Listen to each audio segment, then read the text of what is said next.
The most exciting thing happened to me, y'all, and I want to share it with you guys. I worked with my first very high profile client. Oh my God. I can't wait to tell y'all the details because I've worked with celebrities before, and as a hairstylist, it was never in the cards or in my dreams to actually work with celebrities. I just enjoyed the aspects of working with the regular, normal clients because obviously I have a brick and mortar location where I offer services, and my clients that come into me day to day are my celebrities. But anyway, I want to get into the story of me working with my first high profile client. It's a girl, Donna.prescott, CEO and founder of Donna Prescott Beauty. I'm coming to you from inside my salon today. We're based in the Crown Heights area of Brooklyn, New York, and we're about to get into this story. It's not a story time, but it's just an experience that I had that I wanted to share with you guys. So, guess who was the high profile client? It was the First Lady Prime Minister of Congo. And I am going to get into how I even landed that gig. Oh my God. But it was the best experience ever. And I'm going to share everything with you guys. So a few weeks back in New York City, the UN Assembly was coming together, and the Prime Minister of Congo was coming into New York. And a friend of mine reached out and said, hey, I recommended you to someone, and I just wanted to know if you're available for this gig. And I was like, oh sure, like I'm always open for opportunities and whatnot. Now, before I even knew it was the Prime Minister of Congo, it was, are you available on this day at that time to do a specific style? And then I was told who it was going to be. So I was like, oh my God, like this is exciting. But at the same time, there's a pressure that comes with working with someone who is very high profile, whether you're a celebrity or whether you're a politician. She was a prime minister of a country. Oh my God. I did not know what to expect, but I'm a very highly professional hairstylist, and I have encountered situations where I've had to work with people of high stature, and I know how to conduct myself firstly. So I was given a date and time to come into the city, and I was supposed to meet the Prime Minister at her hotel.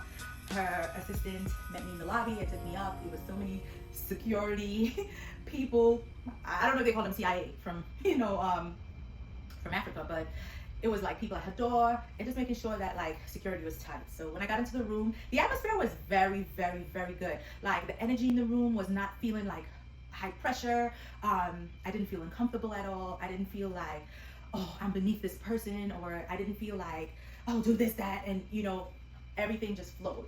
I Googled how to address her. So ahead of time, when I looked it up, it said you could call her Madam Prime Minister. So when I walked into the room, I said, good morning, Madam Prime Minister, nice to meet you. And she said, hello, nice to meet you. She speaks French. So, here I am trying to give my little French, voulez-vous, all kinds of nonsense. And I'm cracking up because I'm like, I'm from St. Lucia. I know Creole. I know a little French. But, her assistant was on board to actually guide us. And if there was any major communication that needed to go through the two of us, then, there was always someone in the room. How long did I spend with her? Probably about an hour. The hairstyle wasn't something that was very difficult. She has short natural hair, and it's in her like a pixie haircut, and all I had to do was style it how she liked it. And that took a little minute because yes, you see a picture in a style, but then you don't know, how someone responds to like maybe when the hair falls in front, or maybe I don't like a certain look or whatever. So I did the complete hairstyle, and I was like, okay, you can look in the mirror and tell me what you think. And I went back, did a few touch-ups until she was completely satisfied, and that was pretty much the gig. Okay, very easy breezy, and that was the first day.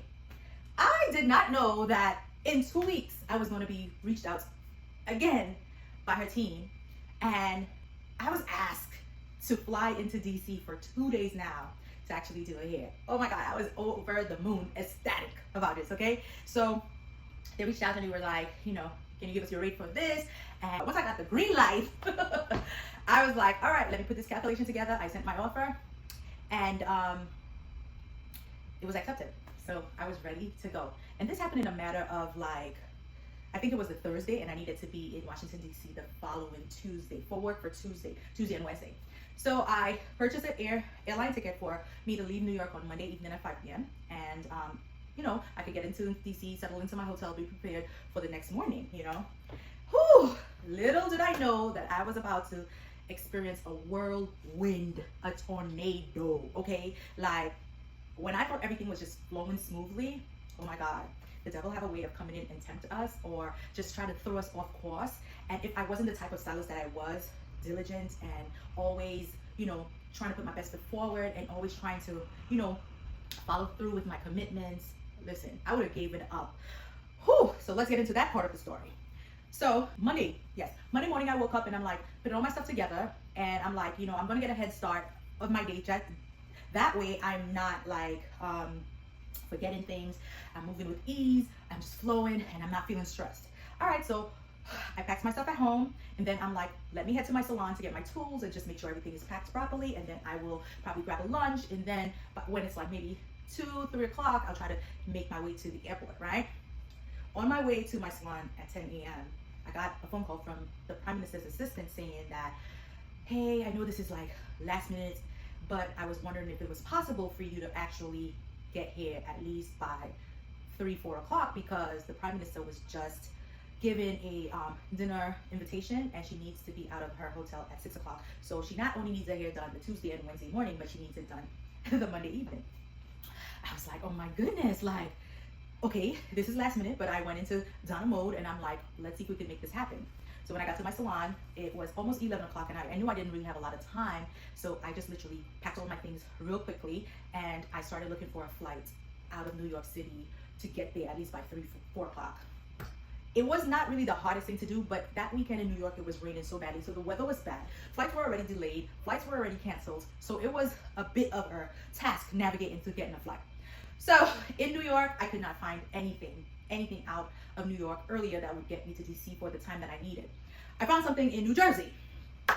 Ooh, mind you, I was just so lucky that it was a holiday and there was not a lot of traffic on the road. But if it was a regular day, leaving Brooklyn, New York to head to New Jersey would have been a disaster. So it took about like 35-40 minutes in an Uber ride because I got a flight for 1 p.m. leaving out of New Jersey, right? Now it's like after 11, almost 11:30. I'm like, oh my God, I hope I make this flight. Got into my Uber, got to the Newark airport at 12:30 sharp. Got to the counter, tried to check to the kiosk actually first, and tried to check my bag in, and it wasn't going through. So I automatically knew something was wrong. Go to the clerk, and she's like, it just baggage claim or baggage drop off, just closed. I'm like, oh my God. So obviously if I can't check my bag in, I can't get on the flight, right? Whew. In my bag, I have like all my tools, my products. I need to check this bag in. So that did not work out. So I'm like scrambling, like, what can I do? What can I do? What can I do? There was a next flight even at 2 o'clock, but it would have gotten me to DC way later because it had a stop. I don't know why it was going from New Jersey to North Carolina, all the way back to DC, but that's what was happening. And then there was a flight after that, like for 2:30, that was getting me into DC around maybe 3:30. So the clerk put me on both of the flights.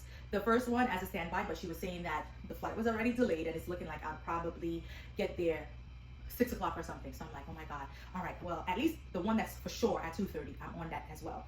So I did make the 2:30 flight, and I got into DC. The flight, I thought it was a little bit longer, but it was like 48 minutes for the flight from from New Jersey into Washington, DC. And I got there like, we landed around 3:30-ish. Once we landed, of course, it takes a little while to taxi into the terminal, and then, you know, you get off the plane, and then you have to go look for your bags and whatnot. So by the time I got to the baggage claim, I was standing around, it was almost 4 o'clock, and I was just getting nervous. But I'm like, okay, you still got some time because, you know, you can still make your way to the hotel before 5 o'clock, and you know, she'll be able to get out before 6. I'm standing there for a minute, and I'm like, where's my bag? I can't find my bag. So I find someone, I'm asking them, like, where's my bag? Did it come? Whatever the case may be. Coming to find out, my bag got left in New Jersey. How am I gonna work? Like, my tools and everything that I need, like, I made it, but all my stuff got left behind. So here's another thing that could defeat me, and I'm just like, oh, don't panic, Donna, don't panic. You gotta figure this thing out.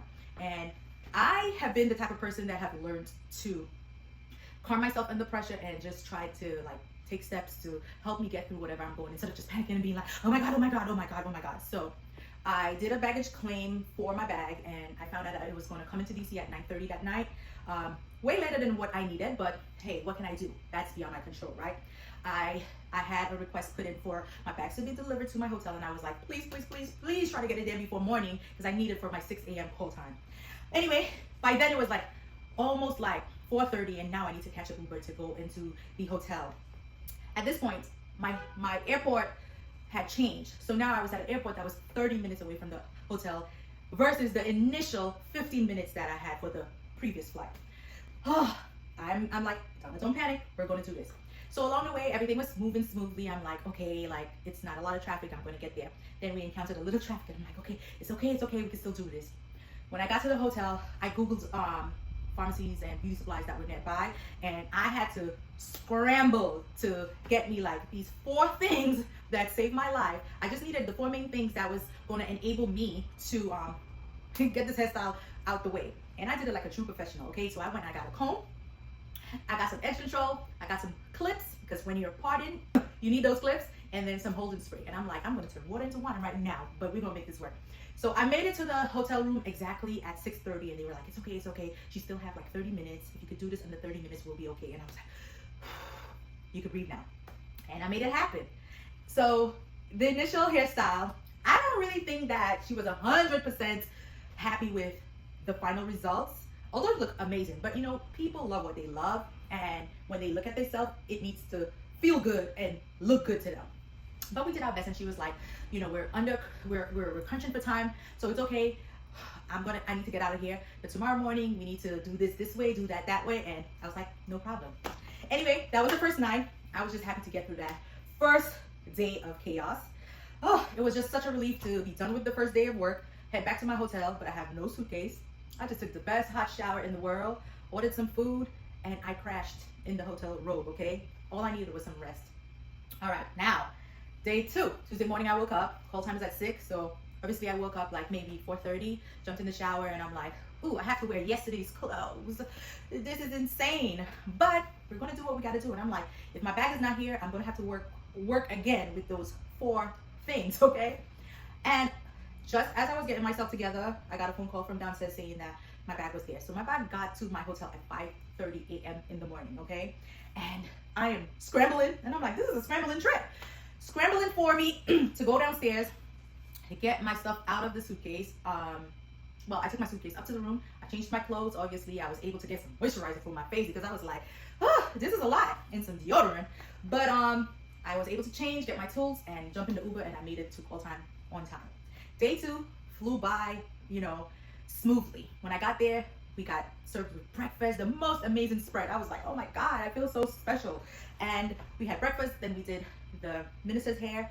She was happy, she went her way. That was the end of my work day. I had the whole day for me to decide to explore DC, but based off of the day I had before, I just chose that day to rest. So I went back to my hotel, I got me some good takeout, I had that, and I just decided to rest. When I woke up that evening, I took myself to dinner, and then before I know it, it was day 3, my last day in DC and my last work day with the Prime Minister. Let me give you guys a joke. So one of the days I was like, have a great day, Madam President. And she was like, not yet, it's Prime Minister. And I bust out. I'm like, why am I thinking she's the president? That is too funny. But anyway, on my last day with the Prime Minister, that also, like, each work day was like about 1 hour, and that ran smoothly as well. She was happy, and then we got paid, and we were dismissed, and I got to actually explore DC that day. So if you know, there's a government shutdown right now, so a lot of the museums and stuff was not open. I wasn't able to explore that way, but I did get to drive around. I saw the monuments. I got to meet up with a cousin of mine where we went to have like brunch. I went to the DC Wharf. It was just so amazing. I got to like do a little bit of exploring, right? So this was my experience. I just wanted to share it with you guys, you know, so you guys could see exactly the different things that I do. And I just wanted to say I'm looking forward to many more. I hope that, you know, I can have more experiences with her. Like, listen, call me, I want to go to Congo. But that was my experience. So I just want to say thank you guys for joining me for this chat. I hope you guys enjoyed it. I want to say thank you guys for joining me week after week. My OG DP Beauties, I love you guys so much. Guys, please continue to like, comment, and share. I know it's a lot to ask, but it really helps me as a small creator who's trying to be consistent and grow my channel. So yes, if you watch it and it resonates with you, please drop a like, smash that like button. And I'll take a subscriber also. And to the new people that are coming in, welcome to the family. I love to see you guys, and I look forward to chatting with you guys next week. See ya.